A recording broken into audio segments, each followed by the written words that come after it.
Hello, welcome to Have Good Online Classes. I am Sumit Singh Chauhan, your reasoning faculty. Reasoning जैसा कि आप जानते हैं, reasoning एक बहुत ही इंपॉर्टेंट सब्जेक्ट आ जाता है जो ऑलमोस्ट सारे कॉम्पिटेटिव एग्जाम में पूछा जाता है, चाहे वो एसएससी हो, चाहे बैंकिंग हो, चाहे रेलवे हो, चाहे कोई स्टेट पीसीएस हो या यूपीएससी एग्जाम हो। तो रीजनिंग में हम लोग जो जो सिलेबस में कवर करेंगे, मैं आपको उसका एक क्विक ओवरव्यू दे देता हूँ कि हम लोग क्या क्या पढ़ेंगे, फिर बाद में हम अलग से सारे टॉपिक्स को ब्रीफ में डिस्कस करेंगे।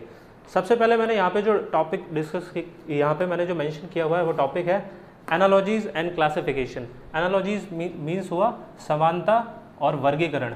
सेकंड टॉपिक है यहाँ पे मैंने जो मेंशन किया है वो है कोडिंग डिकोडिंग। फिर उसके बाद ब्लड रिलेशन। फिर उसके बाद मैंने डायरेक्शन टेस्ट यहाँ पे लिखा हुआ है। अगला हमारा जो टॉपिक होगा वो होगा सीरीज़ या अल्फ़ाबेटिकल सीरीज़ भी हो सकती है या ये नंबर सीरीज़ भी हो सकती है, इसमें दोनों क्वेश्चंस आ सकते हैं। उसके बाद नेक्स्ट है हमारा सिलोजिज्म एंड वेन डायग्राम। फिर नेक्स्ट है क्लॉक एंड कैलेंडर। उसके बाद हमारा है सिटिंग अरेंजमेंट। सिटिंग अरेंजमेंट जो टॉपिक है ये पजल बेस्ड है, इसमें पजल्स में क्वेश्चंस आते हैं। उसके बाद हम ये सारा हमारा जो है ये सारा वर्बल रीजनिंग का पार्ट है, ये ऑलमोस्ट 65 to 70% एग्जाम में आता है। इसके बाद ये जो सारा पार्ट है ये नॉन वर्बल रीजनिंग है। इसमें जो पहला मैंने टॉपिक यहाँ पे लिखा ये होगा काउंटिंग ऑफ फिगर। इसके बाद नेक्स्ट है पेपर कटिंग एंड फोल्डिंग। इसके बाद आता है image based questions. Image based questions में ये आपसे मिरर इमेज और वाटर इमेज पूछेगा। उसके बाद आता है एम्बेडेड फिगर। फिर उसके बाद आता है नेक्स्ट मैट्रिक्स। और इसके बाद अगर जो भी टॉपिक्स हमारे बच जाते हैं वो मैं आपको मिसलेनियस में करा दूंगा, ठीक है। तो आज का जो टॉपिक मैं सबसे पहले लूँगा वो मैं लूँगा क्लॉक एंड कैलेंडर। अब ये जो टॉपिक मैं इसलिए सबसे पहले लेना चाह रहा हूँ क्योंकि जनरली ये जो टॉपिक होता है वो स्टूडेंट स्किप करके जाते हैं, मतलब वो छोड़ देते हैं। और वो स्किप इसलिए करते हैं क्योंकि ये जो टॉपिक है ये कम वेटेज का होता है। इसका मतलब इसमें जो क्वेश्चंस आते हैं एग्जाम में वो नंबर ऑफ क्वेश्चंस जो होते हैं वो काफ़ी कम आते हैं, इसलिए स्टूडेंट ये टॉपिक को स्किप कर देते हैं। लेकिन अगर मैं आपको ये कहूँ कि जो टॉपिक आपके लिए स्कोरिंग है और आपका काफ़ी कम समय ले रहा है, तो ये टॉपिक आपको स्किप नहीं करना चाहिए। ये जो टॉपिक स्किप करते हैं वो करेक्ट अप्रोच नहीं है।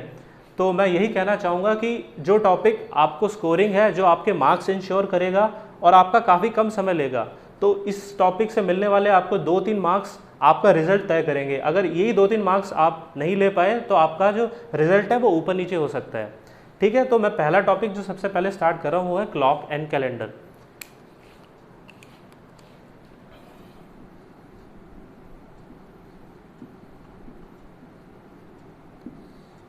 क्लॉक का बेसिक स्टार्ट करने से पहले मैं आपको एक बार इसका ओवरव्यू ये दे देता हूँ कि इसमें बेसिकली कितने टाइप्स के क्वेश्चंस पूछे जाते हैं।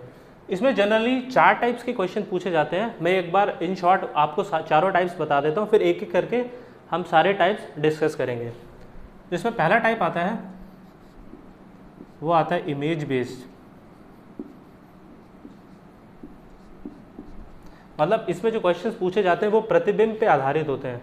और इसमें भी आपको दो तरीके से ये क्वेश्चंस पूछता है।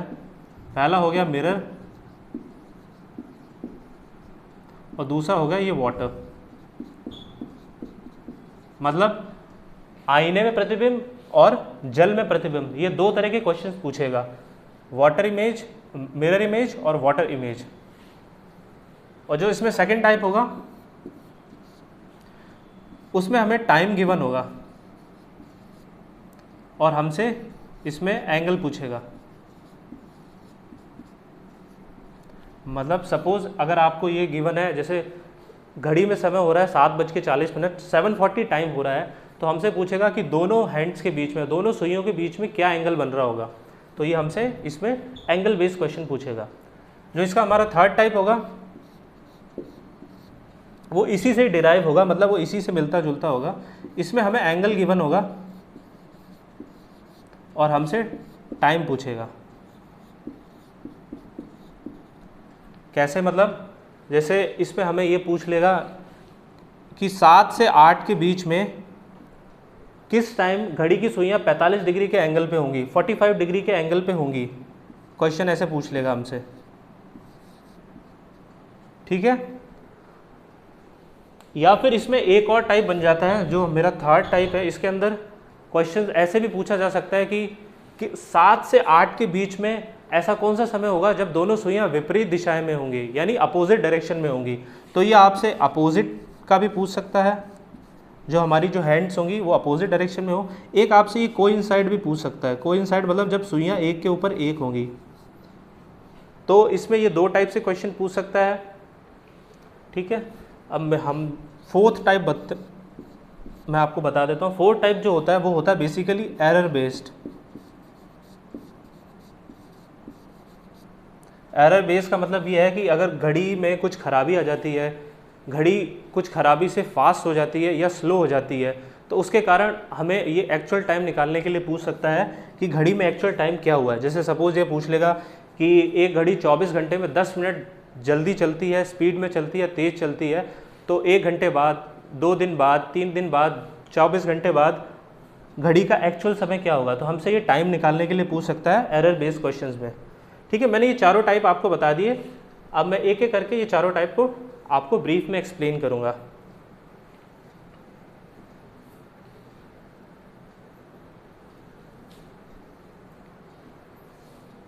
पहला टाइप हमने पढ़ा था इमेज बेस।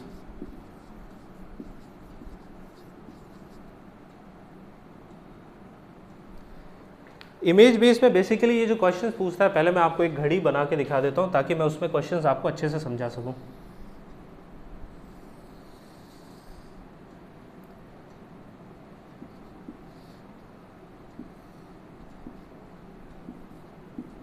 सपोज ये घड़ी है और घड़ी में अभी 9 बज रहे हैं।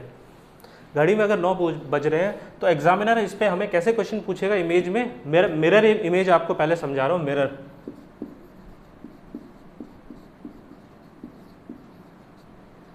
तो एग्जामिनर इसमें हमें कैसे क्वेश्चन पूछेगा कि एक घड़ी में 9 बजे का समय हो रहा है, तो उसकी मिरर इमेज क्या होगी। तो आप मुझे मिरर इमेज बताइए। तो मैं एक बार यहाँ पे मिरर बता देता हूँ बना के।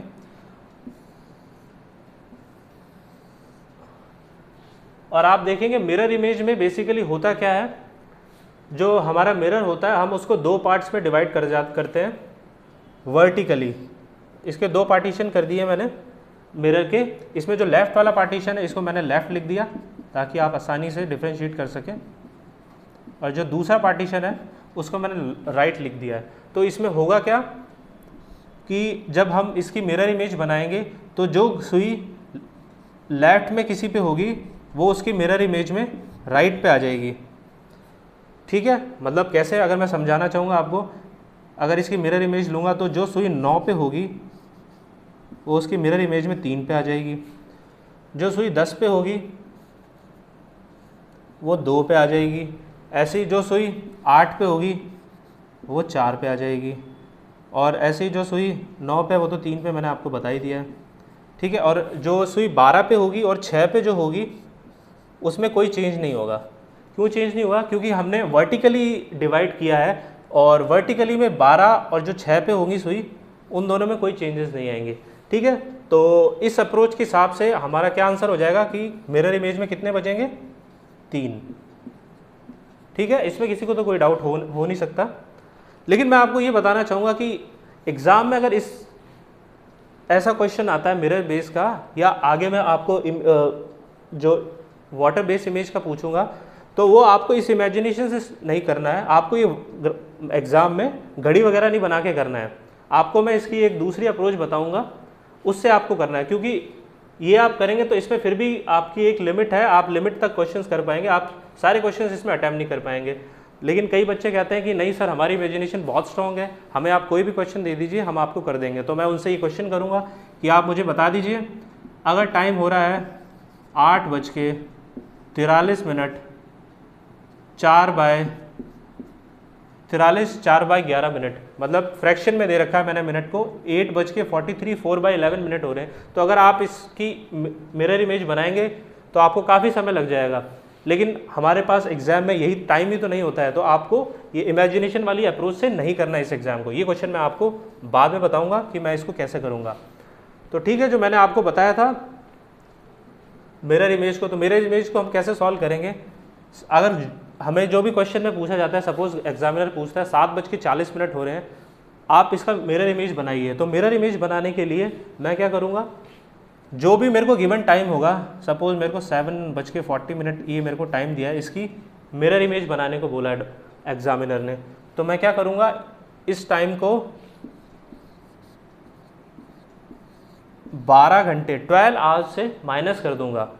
कैसे माइनस करूँगा, देखिए मैंने 12 घंटे लिख दिया और ये मैंने 7:40 लिख दिया। अगर आप देखेंगे कि ये इसमें से माइनस नहीं होगा तो ये इसको कैरी देगा, तो ये 6 ही हो जाएगा। तो यहाँ पे टाइम क्या हो जाएगा, 11:60 हो जाएगा। ठीक है, अब मैं इसमें से आराम से माइनस कर सकता हूँ। और आप पूछेंगे ये यहाँ पे कैसे है, आप खुद सोच सकते हैं, जब 11 घंटे हो चुके हैं उसके बाद 60 मिनट भी हो चुके हैं, इसका मतलब 1 घंटा एक्स्ट्रा हो गया, तो यानी 11 + 1 12, तो ये इसी के बराबर है। तो मैं इसको ये ब्रेक करके ऐसे लिख सकता हूँ। ठीक है, अब हम इसको माइनस कर लेंगे, यहाँ पे आ जाएगा 20 और यहाँ पे आ जाएगा 4। अब आप देखेंगे मैंने कितनी आसानी से इसका आंसर निकाला है, विदिन सेकंड्स में निकाल दिया है। आप और अगर आपकी इसकी बहुत अच्छी प्रैक्टिस हो जाएगी तो आप ये विदाउट पेन एंड पेपर भी क्वेश्चन को सॉल्व कर सकते हैं। फिर वही स्टूडेंट्स जो कहेंगे कि सर वो जो इमेजिनेशन वाले स्टूडेंट्स हैं वो कहेंगे सर आपने ये जो क्वेश्चन दिया आप मुझे आप करके दिखाइए, तो मैं कहूँगा ठीक है, मैं आपको ये क्वेश्चन आप अगर अपने हिसाब से करेंगे तो आपको काफ़ी समय लगेगा, मैं इसी अप्रोच से बताता हूँ कि क्वेश्चन कैसे करा जाएगा। मैं इसी को 12 घंटे में से माइनस कर दूँगा, 8:43 4/11 है। अब मैंने आपको बताया था यहाँ पे जब मिनट्स गिवन नहीं है तो आप इसको 11:60 में ब्रेक कर सकते हैं। ठीक है, आप फिर जो 60 मिनट है ये फ्रैक्शन वैल्यू दे रखी है इन्होंने, तो आप फ्रैक्शन वैल्यू को भी फर्दर ब्रेक कर सकते हैं। तो इसको मैं आप फर्दर ब्रेक कैसे करूँगा, 11:59 और 1 मिनट एक्स्ट्रा लिखूँगा मैं। ठीक है, क्योंकि मैंने 60 मिनट को ब्रेक कर दिया 59 और 1 में। ठीक है, अब मैं इसमें से माइनस कर दूंगा, 8:43 4/11। अब मैं इसको इसमें से माइनस करूंगा तो ये 1 मैंने ये हो जाएगा 7/11 और ये फ्रैक्शन की वैल्यू आ जाएगी 16 और ये आ जाएगा यहाँ पे 3।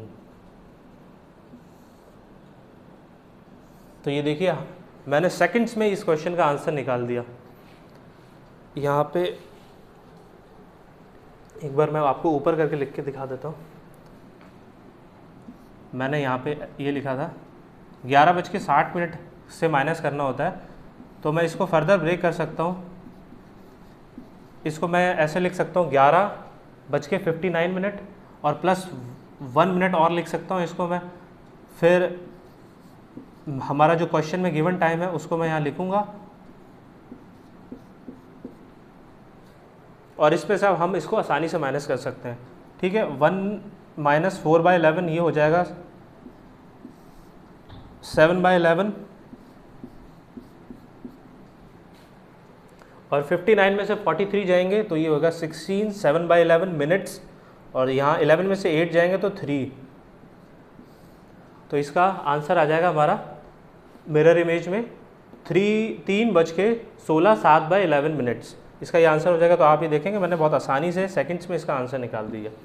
ठीक है, तो इसी अप्रोच से आप करेंगे मिरर के क्वेश्चंस तो आप आसानी से कम समय में ही क्वेश्चन को अटेम्प्ट कर सकते हो। एक और एग्जांपल ले लेते हैं मिरर का। मैं सपोज़ टाइम हो रहा है हमारे घड़ी में 4:30 हो रहा है सपोज़, इसको फिर वही मैंने जो आपको शॉर्टकट ट्रिक बताई है आप उसमें से माइनस कर दीजिए 12, इसको मैं ब्रेक करके लिखता हूँ 11:60। ठीक है, इसको फिर मैं माइनस करता हूँ 4:30 से, आंसर आ जाएगा 30 7 7:30। तो मतलब क्वेश्चन में अगर गिवन होगा अगर 4:30 बज रहे हैं तो उसकी मिरर इमेज होगी 7:30। ठीक है, मुझे लगता कि आपको कोई डाउट होगा इसमें। तो ये मैंने मिरर के क्वेश्चंस आपको समझा दिए हैं। अब एक बार मैं आपको वाटर इमेज के क्वेश्चंस बता देता हूँ।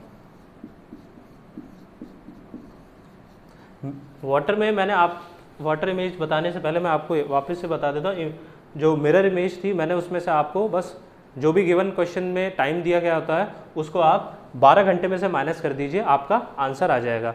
फिर जो वाटर इमेज है उसके अंदर भी सेम, पहले मैं आपको एक एग्जांपल देके बता देता हूँ इसमें बेसिकली करते हैं क्या।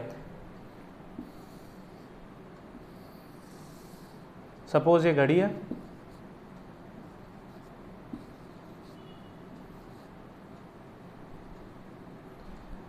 जैसे कि मिरर इमेज में हमने इसको वर्टिकली डिवाइड किया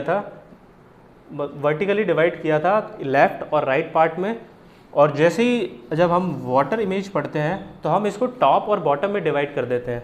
टॉप बॉटम कैसे, मतलब ये वाला टॉप हो गया, ये वाला बॉटम हो गया। इसका क्या मतलब हुआ, जो हमारा टॉप होगा वो चेंज हो जाएगा बॉटम में। मतलब सपोज़ अगर एग्जामिनर ने क्वेश्चन दिया है कि 7:30 हो रहे हैं, तो उसका जो टाइम होगा मिरर इमेज में, वाटर इमेज में, वो चेंज हो जाएगा, टॉप टू बॉटम चेंज हो जाएगा। वो कैसे चेंज हो जाएगा, मतलब जो भी मिनट हैंड होगी या आवर हैंड होगी वो 9 से जितना ऊपर होगी उसकी वाटर इमेज में वो 9 से उतना ही नीचे हो जाएगी, या फिर वो जो सुई 3 से जितना ऊपर होगी वो उतना ही 3 से नीचे चली जाएगी। ठीक है, तो ये मैं एक एग्जांपल में अप्लाई करके दिखाता हूँ पहले कि इसको कैसे करेंगे। सपोज़ यही टाइम हो रहा है, जो 7:30 एक टाइम हो रहा है, हमसे एग्जामिनर पूछता है कि आप इसकी वाटर इमेज निकालिए। तो वाटर इमेज निकालने के लिए मैं यही इमेजिनेशन से बता रहा हूँ।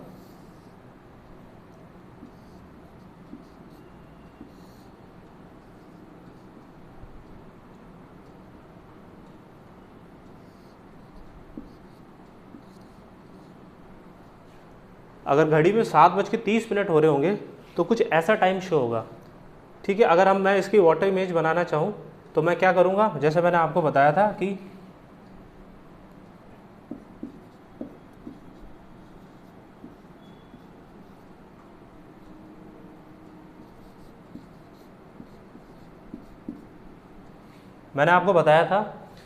कि इसमें 9 से जो सुई जितना नीचे होगी उसकी वाटर इमेज में वो सुई उतना ही ऊपर चली जाएगी। ठीक है, वो इधर आ गई।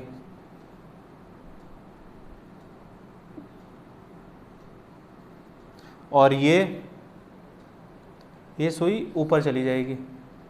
तो अब आप देखेंगे कि ये जो टाइम बता रहा है, आप इसमें बता नहीं सकते कि ये 9 और 10 के बीच में है और ये सुई है ये 12। आप बताएंगे, देखेंगे ये टाइम कभी पॉसिबल नहीं है कि कभी ऐसा टाइम पॉसिबल हो पाए। वो ऐसा इसलिए नहीं हो पा रहा क्योंकि जो वाटर बेस्ड इमेज होती है वो कभी भी परफेक्ट इमेज नहीं होती है, वो एक अप्रॉक्सीमेट इमेज होती है। तो इसलिए हम वाटर बेस्ड जो इमेज होती है वो इसको हम इमेजिनेशन से सॉल्व नहीं करते हैं। इसके लिए भी मैं आपको एक शॉर्ट ट्रिक बता देता हूँ, आप उसी से करेंगे तो आपका आंसर सेकंड्स में आ जाएगा।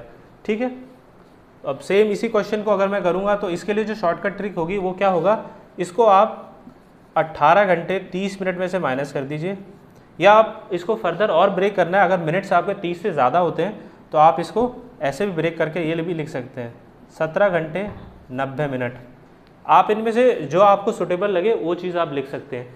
ठीक है, अब मैं इसमें से माइनस कर देता हूँ गिवन टाइम को।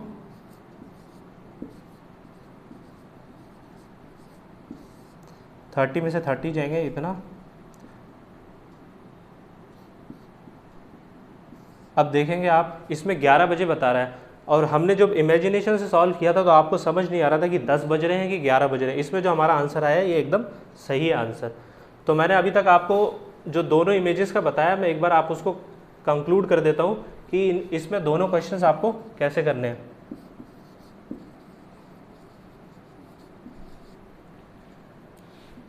जो वाटर बेस्ड इमेज बताया मैंने आपको बताया कि कोई भी जो गिवन टाइम होगा उसको 18 घंटे 30 मिनट से माइनस कर दीजिए, या फिर 17 घंटे 90 मिनट में से माइनस कर दीजिए।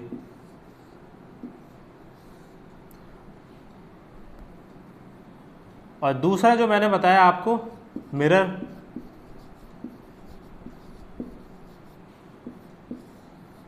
उसमें मैंने आपको क्या बताया कि जो भी गिवन क्वेश्चन होगा उसको 12 घंटे में से माइनस कर दीजिए, या फिर उसको 11 घंटे 60 मिनट में से माइनस कर दीजिए। ये इसका मैंने आपको समराइज़ कर दिया है कि जब भी वाटर इमेज के क्वेश्चन होंगे आप इसमें से माइनस कर दीजिए, और जो मिरर के होंगे आप इसमें से माइनस कर दीजिए। ठीक है, अगली बार जो अगला लेक्चर होगा हम इसके आगे से बताऊंगा। मैं इसको आगे आपको जो टॉपिक है मैं इसके आगे से बताऊंगा। ठीक है, आप ऐसे मेरे साथ अगर रीजनिंग पढ़ना चाहते हैं तो please join our channel have good online classes. Thank you.